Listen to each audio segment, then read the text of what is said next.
అయితే మిమ్మల్ని లలిత అని పిలవాలా, జయలలిత అని పిలవాలా, జల అని పిలవాలా? జల. మీరేమో బావ అని పిలిచేవారు. ఐటమ్ సాంగ్ చేసినా కూడా క్లాసికల్ మిక్స్ అవుతుంది అందులో. ఈ పాలిట మొగాళ్ళే ఎక్కువ శత్రువులు. మీ నాన్నగారు కూడా మిమ్మల్ని చాలా సైడ్ ట్రాక్ చేశారని నేను వినివ్వండి, ఏమనుకోకండి. జయలలితని తప్పుతో పట్టిస్తున్నదే వాళ్ళ నాన్న.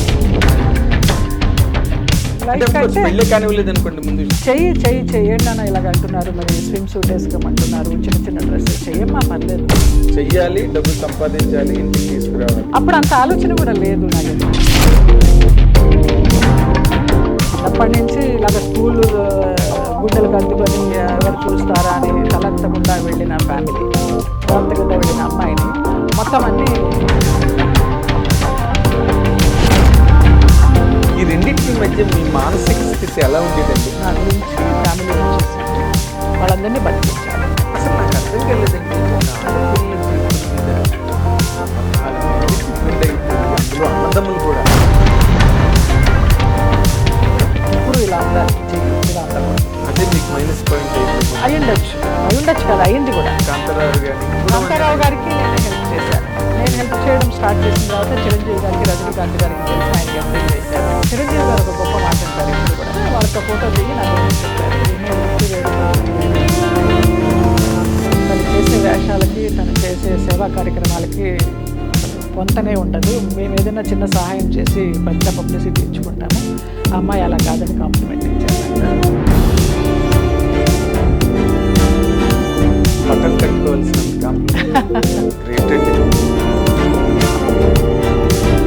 సినిమా అయిపోగానే ఉన్న డబ్బుని నేను ప్రొడ్యూసర్ దగ్గరికి వెళ్ళి, అయిపోయింది కదా నా డేటు, డబ్బు ఇవ్వండి అంటే, ఎక్కడ డబ్బు మీ నాకు తీసుకెళ్ళిపోయినాడుగా మధ్యలోనే.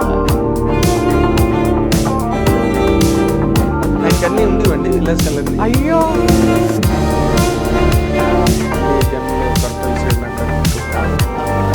గొప్ప, అంతకన్నా అల్టిమేట్ స్టేట్మెంట్ ఇవ్వడం ఒక ఆడదానికి. జయలలిత వాంపు జయలలితలో మీకు ఏం కనిపించిందండి స్పీకర్ ఇవ్వడానికి? జయలలిత చీర కట్టులో నాకు అమ్మతనం కనిపించింది. నేను ఇద్దరిని చూశానండి, బాలు గారు, ఎస్పీ బాలసుబ్రహ్మణ్యం గారు. మీరు డైరెక్ట్గా మీడియాలో ధైర్యంగా ఎవరు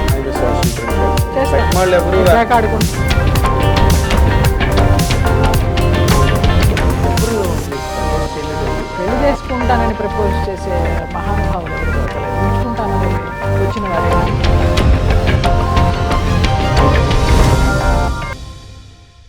welcome to our dear audience of I dream. ఇప్పుడు మనతో పాటు స్టూడియోలో ఉన్న గెస్ట్, చాలా ప్రత్యేకతలు ఉన్న గెస్ట్. ఆవిడ ప్రఖ్యాత నాట్య కళాకారిణి ఒక పక్క కళారంగం వైపుకి వెళ్తే, మరోవైపు సినిమా రంగం వైపు వస్తే బోరింగ్ పాపగా మొత్తం ప్రపంచానికి, మాస్ జనాలకి సుపరిచితమైన, చాలా లాంగ్ కెరీర్ ఉన్న గొప్ప నటి. ఆవిడ పేరు జయలలిత గారు. ఆవిడ ఇప్పుడు ప్రస్తుతం మనతో పాటు స్టూడియోలో ఉన్నారు. వెల్కమ్ అండి. Welcome to I dream. Thank you. అయితే మిమ్మల్ని లలిత అని పిలవాలా, జయలలిత అని పిలవాలా, జల అని పిలవాలా? జల బాగా గుర్తుంది. రాళ్ళపల్లి గారు పిలిచేవారు మా బావ. అవును. జల, మీరేమో బావ అని పిలిచేవారు. అని పిలిచేదాన్ని. అవును. గుడ్. చాలా సంతోషంగా. చాలా గుర్తులున్నాయి మీవి నాకు. ఎందుకంటే మొట్టమొదట మీరు మెడ్రాస్లో ఉన్న టైంలో మేము ఆంధ్రజ్యోతిలో జ్యోతి చిత్రాన్ని లీడింగ్ మ్యాగజైన్లో ఫస్ట్ నేను లేక్ ఏరియాలో మీ ఇంటికి వచ్చి నేను మిమ్మల్ని ఇంటర్వ్యూ చేశాను. అప్పటి నుంచి మీరు నాకు బాగా పరిచయం. తర్వాత హైదరాబాద్ వచ్చిన తర్వాత ఎన్ నెంబర్ ఆఫ్ షూటింగ్స్, మీరు లేని సినిమావే లేదు దాదాపు అప్పట్లో ఒక టైం పీరియడ్లో. హైదరాబాద్ వచ్చిన తర్వాత కన్నా చెన్నైలో ఉండి హైదరాబాద్ వచ్చి చేసిన షూటింగ్స్ చాలా ఎక్కువ. అంటే టిల్ 94, 95, 96 ఆ టైం వరకు. అప్పటి వరకు ఇంకా మెడ్రాస్ ఇంకా 2000 నుంచి కొంచెం కొంచెం తగ్గుతూ వచ్చింది. 2003 ఎప్పుడైతే షిఫ్ట్ అయినానో మళ్ళీ ఏవిఎస్ గారి సినిమా ఓరి నీ ప్రేమ బంగారం గారి దగ్గర నుంచి అలాగా కొంచెం పుంజుకున్నారు మీరు. కానీ మొదట్లో మీరు ఇండస్ట్రీలోకి వచ్చిన తర్వాత మీ కెరీర్ కిక్ స్టార్ట్ అంత పవర్ఫుల్గా జరగలేదని నాకు అనిపిస్తుంది. కిక్ స్టార్ట్ పవర్ఫుల్గా జరిగే సినిమాలకే వచ్చాను, కానీ ఆ క్యారెక్టర్లన్నీ పక్కకి వెళ్ళిపోయాయి, సైడ్ లైన్ అయిపోయి ఇంకోళ్ళు వచ్చి ఆ ప్లేస్లో చేయడం. అంటే గతంలో కూడా మనకున్న భానుమతి గారు చేయవలసిన క్యారెక్టర్ సావిత్రి గారు చేయడం, షావుకర్ జానకి గారు చేయవలసిన నిజం. క్యారెక్టర్ ఏమో సావిత్రి సావిత్రి గారు గారు దేవదాసులో చేసి, చేయడం, అవును. ఇవన్నీ మనకి పరిపాటిగానే ఉన్నాయి ఇండస్ట్రీలో. కానీ చాలా నాకు యాప్ట్ అయ్యేవన్నీ అలా వచ్చి వెళ్ళిపోయినాయి. అది మరి నా దురదృష్టమా వాళ్ళ అదృష్టమా తెలియదు. ఒక్కసారి ఇన్నాళ్ళు ఈ కెరీర్ 40 ఏళ్ల కెరీర్ కనుక వెనక్కి వెళ్ళి ఒకసారి చూస్తే మీ దానిలో అదృష్ట దురదృష్టాలు ఎక్కువ ప్లే చేసాయని అనిపిస్తుంది మీకు? ఎస్, దురదృష్టమే ఎక్కువ ప్లే చేసింది. అవునా? అదృష్టం కంటే కూడా దురదృష్టం ఎక్కువ ప్లే చేసింది. అవును. అంటే పెద్ద నేనేదో టాలెంటెడ్ గొప్ప డాన్సర్ అని చెప్పడం కాదు. నాకెందుకు రాలేదు అని అనుకుంటే దురదృష్టమే. టాలెంట్తో పాటు లక్ కూడా తోడవ్వాలి. ఆ లక్ నాకు చాలా తక్కువ. లక్కపాళ్ళు తక్కువ. అవును. లేకపోతే నిజంగా ఇప్పుడు నాకు ఎప్పుడు అనిపిస్తుంటుంది, సినిమా ఇండస్ట్రీలో ఒక జ్యోతి లక్ష్మి గారికి ఒక జయలలిత గారికి వాళ్ళు they are more than heroine material అని. అంటే వాళ్ళందరూ కూడా జయమాలిని కానీ సిల్క్ స్మిత్ కానీ వాళ్ళు ఎవరు కాదు. అవును, అవును. జ్యోతిలక్ష్మి గారు చాలా మ్యాగ్నెటిక్ పర్సనాలిటీ, చాలా అందగత్తే ఆవిడ, గొప్ప. వాళ్ళందరికంటే కూడా నాకు ఎల్వి జయలక్ష్మి గారు గారు అది వేరు. She's a classic dancer. ఆవిడ ఎప్పుడు అంతస్తుల సినిమాలో ఒక్క సీన్ చిన్నది కొంచెం సెక్సీగా ఉండేటట్టుగా మాస్ చేశారు కానీ బట్ తక్కువన్నీ భరతనాట్యాలే ఆవిడ చేసినవన్నీ దాదాపు. అలా ఇష్టం నాకు అస్సలు. కొంచెం ఒక్కటి కూడా రాలేదు అలాగా. ఒక్క స్వయం కృషిలో మాత్రం లాస్ట్లో క్లైమాక్స్లో క్లాసికల్ సాంగ్. బట్ చిరంజీవి గారికి చరణ్ రాజు గారికి ఫైట్, ఆ ఫైట్ మీదకి వెళ్తుంది కానీ ఆడియన్స్ దృష్టి నా సాంగ్ మీద. కానీ ఇప్పుడు ఈ గ్యాప్ ఉంది చూసారా, అంటే మీ డిజర్వింగ్ ఎబిలిటీ అండ్ జరిగింది, ఈ రెండింటికి మధ్య మీ మానసిక స్థితి ఎలా ఉండేదండి? ఎందుకంటే అవకాశాలు వచ్చేవి ఒక పక్కన జారిపోతూ, ఇంకో పక్కనేమో ఇష్టం లేనివి చేస్తూ లేదా సూట్ కానివి చేస్తూ, ఈ రెండింటి మధ్య మీ మానసిక స్థితి, ఎందుకంటే మీరు చాలా సున్నితమైన మనిషి బేసిక్గా.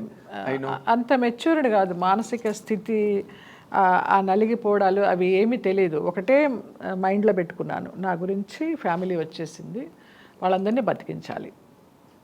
సో నాకు అనుకున్న క్యారెక్టర్లు రాలేదు, పోయినాయి. వచ్చిన క్యారెక్టర్లతో తృప్తి పడుతూ చేసుకుంటూ వెళదాము. అప్పుడు నాకు ఒక అడ్వైజర్ కానీ గాడ్ ఫాదర్ కానీ ఎవరు లేరు. కొంచెం వెయిట్ చేయమా మంచి క్యారెక్టర్, అందరూ హీరోయిన్ మెటీరియల్ అనేవారే కానీ హీరోయిన్గా ఎవరు ఇవ్వలేదు, వ్యాంప్గానే ఇచ్చారు.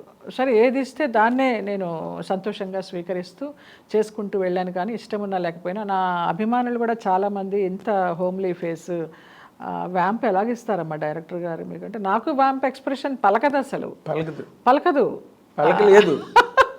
ఐటమ్ సాంగ్ చేసినా కూడా క్లాసికల్ మిక్స్ అవుతుంది అందులో. జనాలు ఎలా ఆదరించారో తెలియదు మరి.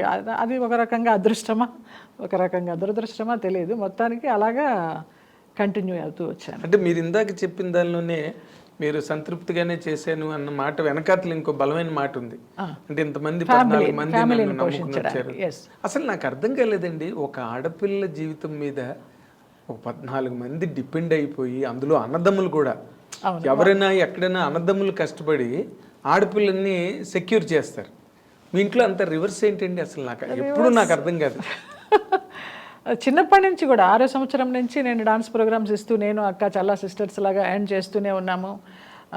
డిగ్రీ అయిన తర్వాత ఆంధ్రనాట్యం కోసమని ఇక్కడికి వచ్చాను. ఆ ఆంధ్రనాట్యం నేర్చుకునేటప్పుడు నాన్న వచ్చి ఫ్రెండ్స్ సినిమా తీస్తున్నారు, హీరోయిన్ క్లాసికల్ డాన్సర్ కావాలని తీసుకెళ్ళడము. ఇక చిన్నప్పటి నుంచి ఆ సంపాదన తల్లిదండ్రులకి ఇవ్వడమే తెలుసు కానివ్వండి. అదే ఓకే. ఇప్పుడు ఒక స్టేజ్లో మీరు మామూలుగా క్లాసికల్ డ్యాన్సులు ప్రోగ్రాంలు గట్రా చేయడం, అది it is not a full career అప్పటికి. ఇంకా ఏదో ప్రోగ్రామ్కి వెళ్తే వాళ్ళు ఏదో ఒక రెమ్యునరేషన్ లేకపోతే గౌరవ ఆనరోరియం ఏదో, దాంతో కూడా ఫ్యామిలీ గట్టాన్ అయ్యేది. నాన్న జర్నలిస్ట్, ఆయనకి ఓన్ మ్యాగజైన్ ఉండేది నా దేశం పేపరు. నా దేశం. రామారావు గారు ఏదో ఎలక్షన్స్ అప్పుడు ఆ టైటిల్ నాకు కావాలని అడిగారు. అప్పుడు రామారావు గారికి ఇచ్చేసి ఈయన ఇంకా రిటైర్ అయిపోయినారు. ఓకే. అంతకు ముందర రామారావు ఏమైనా ఇచ్చారండి దానికి టైటిల్ ఇచ్చిన? నాకు తెలియదు, మాకు అప్పుడు చిన్నపిల్లలం, మాకు పెద్ద నాలెడ్జ్ లేదు. ఓకే. సో మా డాన్స్ ప్రోగ్రామ్స్ మీదే గెట్ ఆన్ అవుతూ వచ్చారు. అవునా? అన్నదమ్ములు మగపిల్లలు ఇంట్లో ఏ పని చేయడం. పెద్దన్నయ్యకి ఏదో ఒక 1000 రూపాయల కట్నానికి ఆశపడి, అన్నయ్యకి పియూసీ అంటారు కదా అప్పుడు 10th క్లాస్, అది అవ్వగానే పెళ్లి చేసేసారు. ఒక ఇల్లరికి పాలెళ్ళలాగా అన్నయ్య వెళ్ళిపోయాడు పెద్దన్నయ్య. రెండో అన్నయ్య ఏమీ లేదు, తను బీఎస్సీ చదువుతూ అలాగే, అంత పెద్ద బాధ్యత గలవాడు కాదు. ఇంకా తప్పలేదు. మీకు ఈ పెద్ద మనసు అన్నది ఇంటి దగ్గరే ప్రారంభమైంది. చిన్నప్పటి నుంచి ఉంది. అదే అంటున్నాను, అందుకనే సినిమా ఇండస్ట్రీని మీరు కంప్లీట్గా ఇచ్చేసుకోగలిగారు, అర్థం చేసుకుని వాటిలో ఉండే ఇబ్బందులు కానీ సాధక బాధకాలన్నింటినీ అర్థం చేసుకుని గెటాన్ అవ్వగలిగారు సినిమా ఇండస్ట్రీ. అది నా గొప్పదనం అని నేను చెప్పను, ఏదో నా తల్లిదండ్రులు ఇచ్చిన జన్మ గొప్పది అనుకుంటాను అంతే. చాలా గ్రేట్ మీరు. ఎందుకంటే ఇప్పటికీ మీరు ఏ రకమైన డిస్సాటిస్ఫాక్షన్ కుటుంబ సభ్యుల మీద కానీ అస్సలు ఎక్కడ లేదు కదా, ఎప్పుడు మన అనుకోవడం కనీసం తలంపుగా కూడా రాదు. నేను ఇంతవరకు తృప్తిగానే అందరికీ పెడుతూ వచ్చా, ఉన్నదానిలోనే, ఉన్నా లేకపోయినా కూడా. పెట్టాల్సి వచ్చిందే ఒక బాధ్యతగానో ఒక బర్డెన్గానో ఎప్పుడు అనుకోలేదు. పెట్టడం ఇష్టం, ఎప్పుడు ఇలా ఉండాలి, చెయ్యి ఇలా ఉండకూడదు. అదే మీకు మైనస్ పాయింట్ అయింది. అయ్యుండొచ్చు, బహుశా అయ్యుండొచ్చు కదా, అయింది కూడా. ఇప్పుడు చాలా మంది మన ఇండస్ట్రీలో కాంతారావు కానీ వాళ్ళు కాంతారావు గారికి నేనే హెల్ప్ చేశాను. నేను హెల్ప్ చేయడం స్టార్ట్ చేసిన తర్వాత చిరంజీవి గారికి, రజనీకాంత్ గారికి తెలిసి ఆయనకి ఎఫ్డీలు వేశారు. మమత, మన కమెడియన్ మమత, ఆమెని సామాన్లన్నీ బయట పడేసి అద్దె కట్టలేదని రోడ్డు మీదకి ఏడిస్తే ఆమెకి నేను 25,000 ఇచ్చి చిరంజీవి గారికి చెప్తే ఆయన ఎఫ్డీ వేశారు దానికి. చిరంజీవి గారు ఒక గొప్ప మాట అంటారు ఎప్పుడు కూడా, నేను పాలకొల్లు నుంచి ఎవరు ఆయన అభిమానులు వస్తే అప్పుడు తీసుకెళ్ళాను, నాకు ఫోటో కావాలమ్మా చిరంజీవి గారితో అంటే, ఆయన అక్కిరాజు గారు అని చాలా పెద్ద ఆయన, మనం పాలకొల్లు వైపు షూటింగ్లకి దానికి వెళ్ళినప్పుడు లొకేషన్స్ పర్మిషన్ అది ఇచ్చేవారు. చనిపోయారు. వంశీ గారికి, పెద్ద వంశీకి చాలా దోస్తు ఆయన. తీసుకువెళ్తే వాళ్ళతో ఫోటో దిగి నా గురించి చెప్పారు, ఈ అమ్మాయి వృత్తి వేరు ప్రవృత్తి వేరు, తను చేసే వేషాలకి తను చేసే సేవా కార్యక్రమాలకి అసలు పొంతనే ఉండదు, మేము ఏదైనా చిన్న సహాయం చేసి పెద్ద పబ్లిసిటీ ఇచ్చుకుంటాము, ఆ అమ్మాయి అలా కాదని కాంప్లిమెంట్ ఇచ్చారు నాకు. What a great compliment. Megastar Chiranjeevi గారి దగ్గర నుంచి అలాంటి కాంప్లిమెంట్ అంటే పట్టం కట్టుకోవాల్సినంత కాంప్లిమెంట్. ఎగ్జాక్ట్, సంతోషించాను చాలు. అలాంటి ఒక మాట ఎంతో తృప్తినిస్తుంది. ఇవన్నీ ఈ అసంతృప్తులన్నీ పక్కనకి వెళ్ళిపోతాయి. అంటే మీరు సినిమా ఇండస్ట్రీలో మీకు లభించిన ఈ కైండ్ ఆఫ్ సాటిస్ఫాక్షన్ ఏదో, దాంతో మీరు ఇంటి హోమ్ ఫ్రంట్ లో ఉన్న షాక్స్ ని బాగా ఇచ్చేసుకున్నారు అనుకుంటున్నాను. అంతే కదా, కరెక్ట్. అంటే బయట ప్రపంచంలో మీరు more successful than at home. అవును, అంతేనా? అవును. మరి మీరు ఎప్పుడు కూడా వాళ్ళకి, కుటుంబంలో ఉన్న వాళ్ళందరికీ మీరు మీ తోవ మీరు చూసుకోండి, మీ పని మీరు చేసుకోండి అని ఏ రోజున చెప్పలేదు? ఏ రోజు చెప్పలేదు. నాకు అట్లా చెప్పలేను. నేను మరబొమ్మలాగా వదిలి, నాకు శక్తి ఉంది, నేను చేస్తాను అంతవరకు. ఇప్పటికి కూడా, ఈ రోజు వరకు కూడా అంతే. ఇంకా 2 మేనగోడలు ఉన్నారు నాకు పెళ్ళిళ్ళకి, వాళ్ళకి చేర్చి పెడుతూ ఉంటాను, ఉన్నా లేకపోయినా. నాదే బాధ్యత అంతే. నేను చేస్తే నాకు సంతోషం. నా అమ్మ నాన్నలు పైలోకాల నుంచి నన్ను దీవిస్తారు, వాళ్ళ ఆత్మలు శాంతిస్తాయని నాకు ఒక నమ్మకం. ఎందుకంటే అమ్మ పోయేటప్పుడు చెప్పింది, వీళ్ళందరినీ చూసుకోవే కొంచెం, వాళ్ళు ఎవరికి ఏమీ దోవలేదనేసి. ఇక ఆ మాట ఉండిపోయింది, ఆమె ఇచ్చిన జన్మ ఇది, ఆమె పెట్టిన భిక్ష ఇది అనేసి. అలాగా గ్రేట్ అండి, దండం. ఎందుకంటే మాకు తెలిసిన జయలలిత గారు, ఆవిడ ఎంత సున్నితమైన పర్సన్. ఆర్టిస్ట్ అంటేనే సున్నితంగా ఉంటారు. చిరంజీవి గారు కూడా చాలా సున్నితమైన మనస్తత్వం ఉన్నాయి. ఆయన ఉన్నారండి, మహానుభావులు ఉన్నారు. అలాంటి మా జయలలిత గారు ఇన్నాళ్ళు ఈ జీవన సంగ్రామంలో ఎన్ని ఒడిదుడుకులు, ఎన్ని ఎత్తుపల్లాలు, అలసిపోలా ఎప్పుడు. అలసిపోతే ఇంత గ్లామర్గా పడడం లేవడం తప్పించి అబ్బా అని ఎప్పుడు అనుకోలే. అంటే ఇన్ జనరల్గా నాకు అనిపించిన దాంట్లో మీది అంటే మీకుగా మీకు ఇప్పటి వరకు వెనకాతలకు ఒకసారి పర్యావలోకనం చేసుకుంటే మనవి కొన్ని తప్పులు అనిపిస్తాయండి. అన్ని తప్పులే, స్వయంకృతాపరాధాలే మీవే అన్ని. కొన్ని విధిలిఖితాలు అనుకోవచ్చు కానీ స్వయంకృతాపరాధాలు ఎక్కువ, విధిలిఖితం తక్కువ. నీ రాత నువ్వే మార్చుకోవచ్చు అని అంటారు కదా, అటు నా రాత నేనే మార్చుకున్నా. ఓవర్ పొసెసివ్నెస్, కుటుంబ సభ్యుల మీద అలవి మాలిన ప్రేమానురాగాలు, అవసరమైన, అవును, అంటే ఓవర్ ఎఫెక్షన్స్ అవి కూడా తెలియదు తల్లిదండ్రులతో నాకు. మామూలుగా పుట్టాము, పెరిగాము, చదువులు బళ్ళో వేశారు, డాన్స్ నేర్పించారు, ఏం కావాలో అది కావలసిన బట్ట ఇచ్చారు, తిండి పెట్టారు, అంతవరకు. కానీ డిగ్రీ వరకు కూడా నా ఇంట్లో రేడియో లేదు గుంటూరులో ఉన్నప్పుడు. నేను చెన్నై వచ్చాక ఇవన్నీ ఒకటొకటిగా ఈ లగ్జరీ లైఫ్ చూసి చేసుకున్నవి. ఏమో తెలియదు మరి, అది అలా జరిగిపోయింది. అంటే మరి అంతమంది ఉన్న ఇంట్లో రేడియోలు గట్ట ఎక్కడ వస్తాయి? అదే 2 పూట్ల భోజనానికి సరిపోతుంది రేడియో ఎక్కడి నుంచి? అవును, అప్పుడు బంగాళదుంప కూర చేసి రసం పెడితే చాలా రిచ్ ఫుడ్. ఎగ్జాక్ట్లీ. పైగా మీరు బ్రాహ్మలు, ప్యూర్ బ్రాహ్మలు. అదే అందుకనే ఇన్ జనరల్ గా ఈ సినిమా ఇండస్ట్రీలోకి వచ్చిన తర్వాత మీరు మొదట బిగినింగ్లో అసలు మ్యారేజ్ అన్న కాన్సెప్ట్ మైండ్లో లేదండి మీకు? లేదండి, నాన్న అలాగ నూరి పోసేశారు. నేను డాన్స్ చేస్తున్నప్పుడు, క్లాసికల్ డాన్స్ ప్రోగ్రామ్స్ ఇస్తున్నప్పుడు ఐఏఎస్ ఆఫీసర్స్, ఐపీఎస్ ఆఫీసర్స్ వచ్చేవారు. అమ్మాయి చాలా బాగుంది, మేము సంబంధం చేసుకుంటామని. అసలు పెద్ద పెద్దగా కేకలు పెట్టేసేవారు. హార్ట్ టూట్, నా పిల్ల డాన్సర్ అన్న కావాలి, పెద్ద హీరోయిన్ అన్న కావాలి, అంతే, పెళ్ళనేది చేయని జన్మలో దానికి అనేవారు. అలాగా నాకు కూడా నిజమేనా తండ్రి కాదు ఊరికే అంటే మన జనరల్గా ఎవరైనా ఏ ఫాదర్ అయినా ఆడపిల్ల ప్రైమ్ మినిస్టర్ అయినా పక్క నుంచి సంబంధాలు చూద్దాం ట్రై చేస్తారు. ఆయనకి లేదు అసలు ఆ ఉద్దేశం. ఇంకా అమ్మ కూడా చాలా నార్మల్ హౌస్ వైఫ్. నేను ఆవిడ చూసానండి, అసలు నోట్ల నుంచి మాటే రాదు. అవును, అలాగా ఒంటి నిండా నగలేసుకుని కూర్చుంటుంది. నేనేం కొనుక్కుంటే ఆవిడకి కూర్చోవడం చెన్నైలో నాకు కూడా కొనిపెట్టే పాపాయ్ అంటది. అవన్నీ వేసుకుని నగలన్నీ వేసుకొని మొత్తం నిండుగా అలా కూర్చుంటుంది, అంతే. ధన్యులండి మీ తల్లిదండ్రులు, నిజంగా మీ కుటుంబం. ఎందుకంటే మొత్తం వాళ్ళ శక్తి అంతా దేవుడు మీలో పోస్తాడు. మీరు తెలియదు, ఎస్, వాళ్ళందరినీ చూసుకోవాలి, ఎక్కడో కూడా వాళ్ళ మీద పొరపచ్చాలు లేకుండా. బట్ అలాంటి మీకు అంతలా చెవిలో ఇల్లు కట్టుకుని నూరు పోసారు మీ ఫాదర్ అని మీరు చెప్తున్నారు. మరి ఆ రెండో మ్యారేజ్ అసలు ఎట్లా అంటే అది? ఏది రెండో? రెండు ఇన్ ది సెన్స్ సెకండ్ స్టేజ్లో మీరు మొదట మ్యారేజ్ అన్న పాయింటే లేదు. మొదట మ్యారేజ్ చేసుకున్నాను కదా, మూవీ చేసేటప్పుడు అతనితో లవ్, ఒక 7 సంవత్సరాల లవ్, పెళ్లి చేసేసుకోవడం, ఇంట్లో ఇష్టం లేకుండా. లవ్ అంటే లివింగ్ టుగెదర్? ఊరికే లవ్వే. ఇంటికి వచ్చేసేవాడు, మార్నింగ్ నుంచి నైట్ వరకు మన ఇంట్లోనే ఉండేవాడు. నేను ల్యాండ్ లైన్ అయితే ఎవరైనా ప్రొడ్యూసర్ ఫోన్ చేస్తే నేను గొంతు మార్చేసి జయలలిత లాగా కాకుండా వాళ్ళ సిస్టర్ లాగానో ఎవరిలాగానో, లేదండి బిజీగా ఉంది వేరే షూటింగ్లో అని చాలా షూటింగ్లో మానేసిన సందర్భాలు ఉన్నాయి ఇతనితో ఉండడానికే. అట్లా అంత లవ్ చూపించాడు అనమాట. ఇంట్లో లవ్ తక్కువ నాకు. ఎవరికి వాళ్ళు షూటింగ్ నుంచి వచ్చేసరికి నిద్రపోతూ ఉండేవాళ్ళు, లేకపోతే డైనింగ్ టేబుల్ మీద ఫుడ్ ఉంటే పెట్టుకుని తినడమో, లేకపోతే అది కూడా లేకపోతే పడుకోవడమో చేసేదాన్ని. రోజుకి 3 షిఫ్ట్ చేసేదాన్ని. పెద్ద నాతో ఎవరు ఇంట్లో వాళ్ళు కూడా షూటింగ్కి వచ్చేవాళ్ళు కాదు. నా ప్రొఫెషన్ ఇల్లు ఎంత మీ డబ్బులేకి తప్పితే మీరు ఇక అంతే, జగమెరిగిన సత్యం అది.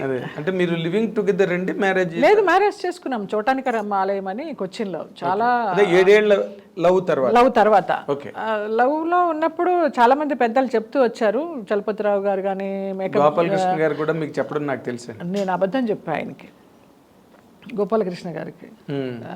కేరళలో షూటింగ్ అని చెప్పి వెళ్ళి పెళ్లి చేసుకున్నాను. నేను పెళ్లి చేసుకుని వచ్చిన తర్వాత తిరుపతిలో షూటింగ్ మాది. ఏదో నేను, కిన్నెర, గోపాలకృష్ణ గారు, శారద గారు, పరిచయమా ఏదో పేరు, దాని పేరు. ఆ సినిమా అప్పుడు ముక్కు పగిలిపోయింది. ఏంటే ఏమైందన్నారు. అప్పుడు కొట్టడం కూడా స్టార్ట్ చేశాడు మా ఆయన. అయితే ఫేషియల్ చేయించుకోవడానికి వెళ్ళాను గురువుగారు బ్యూటీ పార్లర్కి. అమ్మాయి గోరేదో తగిలిందని చెప్పా. అబద్ధం చెప్తున్నావు కదా అన్నారు. అప్పుడు ఏసీకి వచ్చి కూర్చుని ఆయన మీద పడి ఏడుస్తా కూర్చున్నా. ఇది జరుగుతుంది గురువుగారు అని. నేను చెప్పానా వద్దని. వాడు దొంగకోళ్ళు పట్టే మొహంలా ఉన్నాడు. ఎందుకు అలాగా తొందరపడ్డావు, ఇప్పుడు సినిమాలు కూడా పోయినాయి, నీ క్యారెక్టర్లు ఎవరెవరికో వెళ్ళిపోతున్నాయి అనేసి ఆయన బాధపడ్డారు. అవును, వాళ్ళు పరుచూరు బ్రదర్స్, ముఖ్యంగా గోపాలకృష్ణ గారు, అయ్యో గురువు గారు టైంలో ఆయన ఒక దాన్ని ఏమంటారు, ఒక బడిలాగా మిమ్మల్ని అందరినీ కాపాడుకున్నారు. నిజంగా శారద గారికి క్యారెక్టర్లు రాసిన, మీకు రాసిన, శివపార్వతి గారికి రాసిన, ఆయన చాలా తాపత్రయపడ్డేవారు. మళ్ళీ నిన్ను ఒక శారదలాగా చేయాలి నాకు అనేసి. కానీ మనకి రాసి ఉండాలి కదా ఆయన మాటలు. అప్పటికే ప్రొడ్యూసర్స్ చాలా మంది మాటలు వినడం కూడా మానేశారు. వాళ్ళ ఇష్టం, హీరోలే క్యారెక్టర్స్ అయిపోయింది, మారిపోయింది. వాళ్ళు ట్రెండ్ ఉన్నంత కాలం వాళ్ళు రూల్ చేశారు, బాగా చేశారు. వాళ్ళు రూల్ చేశారు. అసలు ఎంత చెప్తే అంత వాళ్ళు. అవును, తర్వాత ఆ టైం దాటిపోయింది. ఇప్పుడు ఆ మ్యారేజ్ ఎప్పుడైతే అలాగా ప్రాబ్లం వచ్చిందో, మీరు అంటే గతంలో సావిత్రి గారికి కూడా జమినీ గణేష్ని చేసుకోవద్దని రామారావు, నాగేశ్వరరావు, చాలా మంది, నాగిరెడ్డి గారు, చక్రపాణి గారు లాంటి వాళ్ళు కూడా చెప్పారంట. కాకపోతే అదృష్టం ఏంటంటే మీరు మరీ సావిత్రి గారి రేంజ్కి వెళ్ళిపోలేదు. అదే అలాంటి ఒక డెస్పరేట్ మూమెంట్స్ ఏమైనా వచ్చేయండి? ఏం లేదు అస్సలు. కుంగిపోవడం కానీ, ఏంటి లైఫ్ ఇలాగ అనుకున్నాను, ఇలాగైందని చచ్చిపోవాలనే ఆలోచన కానీ ఎప్పుడు రాలేదు. బతికి చూపిద్దామనేసి. అదే ఆవిడ డ్రింకింగ్ కూడా రిసర్చ్ అయిపోయారు సావిత్రి గారు. చాలా దారుణమైన ఆవిడకి పిల్లలు ఉండి వాళ్ళ సపోర్ట్ లేక అలాగైపోయినారు. నాకు భగవంతుడి దయ వల్ల పిల్లలు ఎవరు లేరు కాబట్టి నాకు నేనే నిలదొక్కుని నేనే కంట్రోల్ చేసుకున్నా. అదేలేండి. అదే మీరు పిల్లలందరికీ కుటుంబ సభ్యులందరికీ అమ్మ అయిపోయారు కదా, అందుకని మళ్ళీ అమ్మ వాళ్ళని అనిపించలేదు మీకు? లేదు కదా, అస్సలు అనిపించలేదు. కానీ ఇలాంటి మా మంచి జయలలిత గారు అసలు అమ్మ కాలేకపోవడం, ఇప్పుడు అందరూ మిమ్మల్ని అమ్మ అమ్మ అని పిలుస్తుంటే జయలలిత గారు లాగా, తమిళనాడు జయలలిత గారు అలాగే ట్రీట్ చేస్తారు ఇక్కడ అందరూ. ఆవిడ నేషనల్ నెట్వర్క్ ఇంటర్వ్యూలు ఇచ్చినప్పుడు కూడా జయలలిత గారు చెప్పారు, నేను మామూలుగా ఇంట్లో అమ్మను కాలేకపోయాను కానీ బట్ ఐ బికేమ్ ఎన్ అమ్మ టు హోల్ తమిళనాడు. ఎంత గొప్పదనం అండి అసలు, చాలా గ్రేట్. మీరు ఒక చిన్న సైజులో మీరు అట్లాగనమాట ఇంట్లో ఫ్యామిలీ సంబంధించి. కానీ ఈ షాక్స్ లేదా ఈ డెస్పరేట్ సెట్ బ్యాక్స్ ఇవన్నీ మీ కెరీర్ మీద ఎప్పుడు ఇంపాక్ట్ చూపించలేదు? ఏం చూపించలేదండి. నేను చాలా లైట్గా తీసుకుంటూ పోయినాను ఈ దెబ్బలన్నీ కూడా. ఎక్కువ అది తట్టుకోలేనంతగా, నేను భరించలేనంతగా ఎప్పుడు మైండ్కి తీసుకోలేదు. ఇలాగైందా అవని, రేపు మంచి జరుగుతుంది అలాగా పాజిటివ్తో వెళ్ళాను కానివ్వండి. నా కెరీర్ మీద ఏమి ఇంపాక్ట్ చూపించలేదు. అంత పెద్ద కెరీర్ అని కూడా చెప్పను నాది, బట్ వెళ్ళిపోయింది, సామాన్యంగా వెళ్ళిపోయింది అలాగంతే. తర్వాత అసలు ఇన్ జనరల్గా నేను చూస్తుంటే ఓ పక్కన బ్రదర్స్, ఇంకో పక్కన ఫాదరు, ఇంకో పక్కన పెళ్లి చేసుకున్న వ్యక్తి, మీ పాలిట మొగాళ్ళే ఎక్కువ శత్రువులు తయారయ్యారేమో. మీ నాన్నగారు కూడా మిమ్మల్ని చాలా సైడ్ ట్రాక్ చేశారని నేను వినివ్వండి అండి. అప్పుడు మీరేమో అనుకోకండి, ఎందుకంటే మెడ్రాస్ ఇండస్ట్రీలో మాట్లాడుకునేవారు జయలలితని తప్పుతావ పట్టిస్తున్నదే వాళ్ళ నాన్న. ఈజ్ ఇట్ ట్రూ అండి? ట్రూ అండి. లైక్ పెళ్ళే కానివ్వలేదు అనుకోండి ముందు విషయం. అదే చెయ్యండి అన్న ఇలాగ అంటున్నారు, మరి స్విమ్ సూట్ వేసుకోమంటున్నారు, చిన్న చిన్న డ్రెస్ చెయ్యమ్మా పర్లేదు, ఆర్టిస్ట్ అన్నీ చేయాలి అనేవారు. అలా అనడంలో మీకు ఏమనిపించిందండి? అంటే మీరు చెయ్యాలి, డబ్బు సంపాదించాలి, ఇంటికి తీసుకురావాలి, అప్పుడు అంత ఆలోచన కూడా లేదు నాగేంద్ర. లేదు, ఓకే ఇది కరెక్ట్ అంటున్నారు, అంతే, తండ్రే కదా చెప్తున్నాడు చేద్దాం అంతే. చిన్నప్పటి నుంచి ఇలాగ స్కూల్ గుండెలకు అద్దుకొని ఎవరు చూస్తారా అని తలెత్తకుండా వెళ్ళిన ఫ్యామిలీ, తలెత్తకుండా వెళ్ళిన అమ్మాయిని మొత్తం అన్నీ ఓపెన్ ఇండస్ట్రీకి రాగానే. ఆ అమ్మాయి అయినా ఈ అమ్మాయి అయినా అప్పుడప్పుడు అనుకుంటా, చాలా రేర్గా అనుకుంటా. ఇప్పుడు అదే కాంచన్ గారి లాగా, కాంచన్ గారి జీవితానికి మీ జీవితానికి కొంచెం దగ్గర సంబంధం, చిన్న పోలిక ఉంది, చిన్న పోలిక ఉంది కదా. అవును, ఆమెకి అంతే కదా, పేరెంట్సే కదా, పేరెంట్సే శత్రువులు ఆవిడకి నిజంగా. మధుసూదన్ రావు గారు కూడా సపోర్ట్ చేయాలి, ఒకరు మంచి క్యారెక్టర్స్ ఇచ్చారు కానివ్వండి, ఒక ఇల్లాలిగా స్వీకరించలేదు. ఆవిడ అడిగింది నోరు తెరిచి, అవునా పెళ్లి చేసుకోండి, తాళి కట్టండి అని. దే లివ్ టుగెదర్ చాలా ఉన్నారు. ఆమెకు అది తృప్తి లేదు, ఒక ఇల్లాలుగా ఉందాం అనుకున్నారు, అది ఆయన ఇవ్వాల. అదేంటో అసలు అర్థం కాదు. లాస్ట్ వరకు కూడా ఆవిడ మెడ్రాస్లో ఉన్న రోజుల్లో లాస్ట్ వరకు కూడా కొన్ని కుటుంబాలకి సంబంధాలు చూడమని అడిగేవారు ఆవిడ. అవును అవును, నేను చేసుకుంటానని. అవును, ముఖ్యంగా చాలా ఇష్టం, పెళ్లి చాలా ఇష్టం ఆవిడకి. జంజాల్ గారి వైఫ్ని పదే పదే అడిగేవారు ఆవిడ, మ్యారేజ్ చేసుకుంటే ఏదైనా మంచి సంబంధం ఉంటే చూడండి. ఇవన్నీ కూడా ఇల్లు, పెళ్లి, పిల్లలు ఇవన్నీ ప్రాప్తం ఉండాలి, లేకపోతే జరగవు. సినిమా యాక్టర్లకి ఎందుకండి ఇలా జరుగుతుంది? సినిమా యాక్టర్లు ఎంతమంది బాలేరు? వాణిశ్రీ గారు బాలేరా? జమున గారు బాలేరా? అప్పుడు అందరూ పాత వాళ్ళందరూ బాగానే ఉన్నారు. 2 ఎగ్జాంపుల్స్ మీరు గబుక్కుని చెప్పగలిగారు. అదే ఆలోచించండి, సడన్ గా గుర్తు. జమున గారు అండ్ వాణిశ్రీ గారే. కాంచన్ గారు కానీ, కాంచన్ గారి గురించి ఇప్పుడు చెప్పాను, షావుకార్ జానకి గారు కానీ, కృష్ణ కుమార్ గారు. షావుకార్ లైఫ్ స్టైల్ వేరు, ఆవిడ అంతే చాలా లైట్ తీసుకుంటూ వెళ్తారు, ఆవిడ కూడా పెద్ద పట్టించుకోరు. మళ్ళీ కృష్ణ కుమార్ గారు చాలా సెన్సిటివ్, చాలా సంసారపక్షంగా ఉండాలి అనుకునే మనిషి, ఆవిడ అలాగే ఉన్నారు.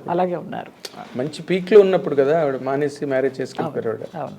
ఇప్పుడు అలాంటి పరిస్థితుల్లో మీరు ఈ కెరీర్ని నేను మెయింటైన్ చేయాలా, కంటిన్యూ చేయాలా, లేకపోతే అనే ఒక నిరాశ ఎప్పుడు కలగలేదు కదా? నాకు వచ్చింది ఇది ఒకటే విద్య, అయితే డాన్స్ లేకపోతే నటన. డాన్స్ చేయడం మానేశాను, వ్యాంపు వేషాలు వేస్తున్నాను, మళ్ళీ క్లాసికల్ డ్రెస్ వేసుకొని స్టేజ్ మీద పర్ఫామ్ చేస్తే ఎలా ఆదరిస్తారో తెలియదు, అందుకొని చేయలేదు, మానేశాను. స్కూల్ పెట్టమన్నారు, స్కూల్ పెడదామంటే పేరెంట్స్ పంపిస్తారా పిల్లల్ని, ఈ వ్యాంపు వేషాలు వేసి ఆవిడ ఐటమ్ సాంగ్స్ చేసి ఆవిడ క్లాసికల్ డాన్స్ ఏం చెప్తుందని పంపించరేమో అన్నీ నాలో నేనే ఆన్సర్స్ నాలో నేనే క్వశ్చన్స్ వేసుకొని మొత్తానికి ఆ డాన్స్ ప్రాక్టీస్ని దూరం పెట్టి అంతా అలాగా షేప్ అవుట్ అయిపోయినా. తర్వాత శోభనాయుడు గారి ట్రూప్లో చేరాను. శోభనాయుడు గారు ఎప్పుడు అంటూ ఉండేవారు, మేడం ఎందుకమ్మా ఉన్న విద్యను అలాగా చంపేస్తావు, చెయ్యి నాతో బ్యాలెన్స్ చేయని. సరే ఆవిడతో బ్యాలెన్స్ చేద్దాం బాగుంటుంది కదా అని వెళితే అన్ని జెంట్స్ క్యారెక్టర్స్ ఇచ్చేది ఆవిడ. వెంకటేశ్వర స్వామి, కృష్ణ తెలియకుండా నేను మొత్తం డాన్స్ చేసి మేకప్ తీసేదాకా జయలలిత మీరా వెంకటేశ్వర స్వామి వేసింది అని అనేవాళ్ళు. అది నాకు తృప్తినివ్వలేదు. అక్కడి నుంచి మానేసి వచ్చాను. మొన్న కరోనా టైంలో కొంత ఆశ తీర్చుకున్నాను. అందరూ షూటింగ్స్ లేవు, ఏమీ లేవు కదా. మా ఫ్లాట్స్లో అందరూ పెద్దవాళ్ళు చిన్నవాళ్ళు అందరూ వచ్చి డాన్స్ నేర్పు జయమ్మ, బేసిక్స్ అన్న నేర్పు అంటే వాళ్ళతో 2 నెలలు అలాగా చక్కగా సంతోషంగా గడిపాను ఆ డాన్స్ నేర్పుతూ. అంటే కాంతి, ఇప్పుడు నార్మల్గా మీరు మంచి పీక్లో ఉన్న రోజుల్లో అసలు కాల్ షీట్ మీద కాల్ షీట్ చేయడం నాకు తెలుసు. అంటే దానికి తగ్గట్టుగానే మీకు ఇన్కమ్ కూడా ఉంటుంది ఆ రోజున. ఇన్కమ్ ఎంతండి మాకు, మేము డిమాండ్ చేసేదాన్ని కదా అసలు. నేను హైయెస్ట్ రెమ్యునరేషన్ తీసుకుంది ₹1,00,000 ఇంద్రుడు చంద్రుడిలో, రామానాయుడు గారి పిక్చర్లో. అంతే. దాని లోపలే అన్ని 40, 50, 30. అంటే అప్పుడు ఫస్ట్ రెమ్యునరేషన్ 10,000. అప్పుడు స్కేల్ అలాగే ఉండేది కదా. అందులో ఏమొచ్చేది, నాకు అడ్వాన్స్ మాత్రమే వచ్చేది. సినిమా అయిపోగానే ఉన్న డబ్బుని నేను ప్రొడ్యూసర్ దగ్గరికి వెళ్ళి, అయిపోయింది కదా నా డేటు, డబ్బు ఇవ్వండి అంటే, ఎక్కడ డబ్బు మీ నాన్న తీసుకెళ్ళిపోయినాడుగా మధ్యలో అనేవారు. అలా కూడా బోల్డ్ రెమ్యునరేషన్ పోయింది. మీ నాన్నగారు మామూలు క్యాండిడేట్ కాదండి. విలాస పురుషులు. ఆయనకి అన్నీ ఉండివ్వండి విలాసాలన్నీ. అయ్యో, షావుకార్ జానక్ గారు, సావిత్రి గారు వీళ్ళందరూ ఫ్రెండ్స్ ఆయనకి. జగ్గయ్య గారు, రాజబాబు గారు, పెద్ద సర్కిల్ అయింది. ఆ సినిమా ప్రపంచానికి ఆయన మాయలా పడి ఎడిక్ట్ అయిపోయారు. నా పిల్ల హీరోయిన్ కావాలి, నా పిల్ల హీరోయిన్ కావాలి. హీరోయిన్ కావాలని అనుకోవడం తప్పలేదండి. దానికి తగ్గ ప్రయత్నం ఆయన చేయలేదు. నాకు తెలియదు, ఆయన చేయలేదు. సౌందర్య వాళ్ళ ఫాదర్ కూడా సత్యనారాయణ గారు పిల్లల సౌందర్య హీరోలను బాగా గ్రూమప్ చేశారు సౌందర్య. ఆయన మధ్యలో సడన్ గా పోయారు. కానీ అది మనం వాళ్ళని కూడా బ్లేమ్ చేయడం కాదులేండి. టోటల్ గా మనకి ఏది రాసి పెట్టిందో అదే డెస్టినీ. మీ నాన్నగారిని ఎప్పుడు అడగలేదా మీరు, నన్ను తీసుకెళ్ళిపోయి ఉంటా కదా నువ్వు ఆఫీస్ నుంచి డబ్బు? అడిగేదాన్ని. అవునమ్మా తీసుకున్నాను అనేవారు. సింపుల్, అంతే. ఇప్పుడు ఇన్ని గొడవల మధ్యలో మీరు 40 ఏళ్ల కెరీర్, నేను ఇందాక అడుగుదాం అనుకున్నది ఏంటంటే, ఇన్కమ్ సోర్సెస్ ఒక టైంలో 40,000, 50,000 అన్నది కంటిన్యూస్గా ఉండేవి. అవును. తర్వాత ఒక్కసారి కెరీర్ డ్రాప్ అవగానే ఇన్కమ్ సోర్సెస్ కూడా తగ్గుతాయి, ఖర్చులు ఏం తగ్గవు. దాన్ని ఎట్లా మేనేజ్ చేసి? అది మా అక్క గొప్పతనం అండి. నాతో చల్లా సిస్టర్స్ అని నా అక్క ఒక ఆమె చేసేది, శ్రీలక్ష్మి. ఆ అమ్మాయి మెయింటైన్ చేసేదండి ఇల్లంతా. ఓకే. సో మీకు కటికి చీకట్లో కాంతిరేఖ ఆవిడ అది చాలా బాగా మెయింటైన్ చేసేది ఇల్లు. నాకు తెలియదు ఇచ్చేసేదాన్ని, అది ఏం చేసేదో తెలియదు, అమ్మ ఏం చేసేవారో తెలియదు. మంచిగానే చేర్చి పెట్టారు. ఎప్పుడు ఆర్థిక ఇబ్బంది అనేది రాలా, గ్యాప్ ఉన్నా కూడా. ఓకే. ఆవిడ అంతా జాగ్రత్తగా పొదుపు చేసి, పోయిన డబ్బు పోయినా మీ నాన్నగారు పట్టుకెళ్ళిపోయినా మిగిలిన దాన్ని ఉన్న డబ్బుతోటి బాగానే సంసారాన్ని ఇదికి వచ్చింది. Oh, that is where you are saved అండి. ఆవిడని మీరు గట్టిగా నాకు తెలియదు, నేను పట్టించుకునేదాన్ని కాదు. నీ దగ్గర డబ్బు లేదు, ఏమన్నా కావాలన్నా నన్ను అడగడానికి కూడా అడిగే ఛాన్స్ లేదు. మొత్తం తీసుకొచ్చి వాళ్ళకే ఇచ్చేదాన్ని కదా. నాకంటే ఏమి ఇన్కమ్ ఉండేది కాదు, పాకెట్ మనీ ఏం పెట్టుకునేదాన్ని కాదు ఇన్కమ్ ఉన్నా కూడా. సో వాళ్ళే చూసుకునేవారు. ఇంకా నన్ను, నా దగ్గరికి అసలు ఆర్థిక ఇబ్బందుల్ని రానిచ్చేవారే కాదు. అసలు నేను దాచేదాన్నే కాదు ₹1 కూడా. రెమ్యునరేషన్ తీసుకొచ్చి ఎట్లాగండి డైరెక్ట్గా మీ సిస్టర్కి ఇచ్చేవారు? చెక్ అయితే బ్యాంకులో వేసేవారు, కొంత బ్లాక్ కొంత వైట్ ఇస్తూ ఉండేవారు, వాళ్ళకి ఇచ్చేసేదాన్ని. అమ్మ అక్క మెయింటైన్ చేసేవారు. ఓకే. కానీ బట్ ఎక్కడొక్కడ మీరు పరిస్థితులు చేయి జారిపోతున్నాయి, మనం దీని మీద కంట్రోల్ పెట్టాలి అని అంతా పోయి నాకు తెలిసింది. ఈ చూసిన అక్కే ఒక ఫ్రెండ్తో కలిసి ఏదో ఒక షిప్ బిజినెస్ అనేసి అతను ఏదో నమ్మించి నా డబ్బు, దాచిన డబ్బు ఏదైతే ఉందో దాన్ని కొంచెం కొంచెం స్వాహా చేయడం మొదలుపెట్టారు. తెలీదు నాకు, ఇంట్లో ఎవరు చెప్పలేదు. నేను బయట అవుట్డోర్లకు వెళ్ళడము రావడము ఇలాగ జరుగుతుంది, కానీ అది చెప్పలేదు. ఒక రోజు డౌట్ వచ్చి అడిగేసరికి అప్పటికే చాలా పోయింది. వచ్చేస్తుంది, 100 కోట్లు వస్తుంది, 50 కోట్లు వస్తుంది, ఎక్కడికి పోదు నీ డబ్బు, ఇచ్చేస్తాము అని చెప్పేసేవారు. అది రాలా. ఎవరు మీ అక్క బావగారు? అక్కకి మా బావగారు లేరు. అక్క నేను డాన్స్ ప్రోగ్రామ్స్ చేసేటప్పుడు అక్క పెళ్ళయిన తర్వాత అది 3rd month ప్రెగ్నెంట్గా ఉన్నప్పుడు మా నాన్న ముందరే ఇచ్చేసేవారు మా డేట్స్, డాన్స్ డేట్స్ 1 నెల ముందరే ఫిక్స్ అయిపోయేవి. అంత బిజీ మేము చల్లా సిస్టర్స్గా. కూచిపూడి డాన్స్లో 1000 పర్ఫార్మెన్సెస్ ఇచ్చాం ఆల్ ఓవర్ ఇండియాలో. అప్పుడు ఇది కడుపుతో ఉన్నప్పుడు ఏదో డేట్ ఫిక్స్ అయిపోయింది, డాన్స్ చేయమన్నారు. మా బావేమో డాన్స్ చేయడానికి వీల్లేదు, ఇలా ప్రెగ్నెంట్, మొదటి నెలలు, అది మన అబార్షన్ అయితే నేను ఒప్పుకోను అనేసి. కానీ నేను డబ్బులు తీసుకున్నాను కాబట్టి చేయాల్సిందే అని నాన్న పట్టుపట్టారు. ఇంకా ఆ డాన్స్ ప్రోగ్రామ్ చేసినప్పుడు ఇతనికి కోపం వచ్చి వెళ్ళిపోయారు. అబార్షన్ ఏమీ అవ్వలేదు, బాగానే ఉన్నాడు, బాబు పుట్టాడు, వాడికి ఇప్పుడు 2 బాబులు. అప్పటి నుంచి తండ్రి అంటే ఎవరో తెలియదు ఆ అక్క కొడుక్కి, దానికి భర్త అంటే ఎవరో తెలియదు. ఇంకా ఏదో సర్కిల్ పరిచయం అవుతూ ఉంటుంది కదా, ఆ సర్కిల్లో ఏదో పెద్ద బిజినెస్ ఉందమ్మా, సిస్టర్ కూడా బాగా సంపాదిస్తుంది కదా, మనకి ఇన్కమ్ బాగా వస్తుందని దానికి ఏదో మాటలు చెప్పి మొత్తానికి స్వాహా చేశారు. మీతో కనీసం చర్చించలా. ఆ ఒక్క ఇల్లు మిగిలింది. ఆ ఇల్లు కూడా పోతుందని ఎందుకో ఎవరో చెప్తే విన్నాను నేను. వినేసి 99లో అమ్మ పోయింది దసరాల్లో, 2005లో నాన్న పోయారు దత్త జయంతి రోజు. వీళ్ళిద్దరు పోయిన తర్వాత వాళ్ళిద్దరిని సొంత ఇంట్లో పోనిచ్చి అక్కడే వాళ్ళకి కార్యక్రమాలన్నీ చేసి సంవత్సరికాలన్నీ చేసి అప్పుడు ఆ ఇల్లు అమ్మేశాను. లేకపోతే ఆ ఇల్లు కూడా నాకు ఉండేది కాదు.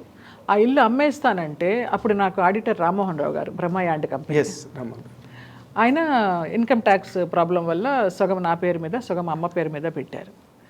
అమ్మ పేరు మీద పెట్టిన దానికి మేము సంతకాలు పెట్టమన్నారు, మాకు కూడా రావాలి అమ్మ ఆస్తి అని. కానీ నాది ఆస్తి అమ్మ పేరు మీద ఉంది కాబట్టి మాకు ఆస్తి రావాలి, ఆస్తి ఇస్తామంటే వాటా ఇస్తామంటే సంతకాలు పెడతామన్నారు. సరే పర్వాలేదు, అన్నదమ్ములు అక్క చెల్లెళ్ళకే కదా ఇచ్చేది అనేసి సగం వాళ్ళకి ఇచ్చి సగం నేను తెచ్చుకొని ఆ డబ్బుతో ఇక్కడ కొనుక్కొని హైదరాబాద్లో అలా హైదరాబాద్ షిఫ్ట్ అయ్యా. ఓకే. సో మీకు అడుగడుగునా అసలు అన్ని అవాంతరాలే, ఎక్కడ కూడా మీకు సపోర్ట్ గా ఉన్నది ఏం లేదు. ఒక సిస్టర్ మీకు ఏదో బాగున్నది అనుకుంటే ఆవిడ ద్వారా కూడా మీకు అది ఏదో నమ్మేసింది, ఏదో ఎక్కువ డబ్బులు వచ్చేస్తాయి, అందరం సెటిల్ అయిపోతామని ఏదో మనిషికి ఉంటుంది కదా. ఇప్పుడు ఆవిడ మీతోనే ఉన్నారండి? చెన్నైలో ఉందండి, వాళ్ళ అబ్బాయితో ఉంది. పెద్దక్క వాళ్ళ అబ్బాయిలతో ఇక్కడ బాచుపల్లిలోనే ఉంటుంది. పెద్దన్నయ్య చెన్నై, రెండో అన్నయ్య చెన్నై. రెండో అన్నయ్య మీకు తెలుసు, జయదేవ్, ఆంధ్రజ్యోతిలో ఫ్రీలాన్స్గా పనిచేసేవాడు. వాడిద్దరు కూతుళ్ళే నాకు బాధ్యత, నా బిడ్డల్లాగానే. ఇప్పుడు ఎక్కడున్నాడు జయదేవ్? చెన్నైలో, కొడంబాకం. ఇప్పుడు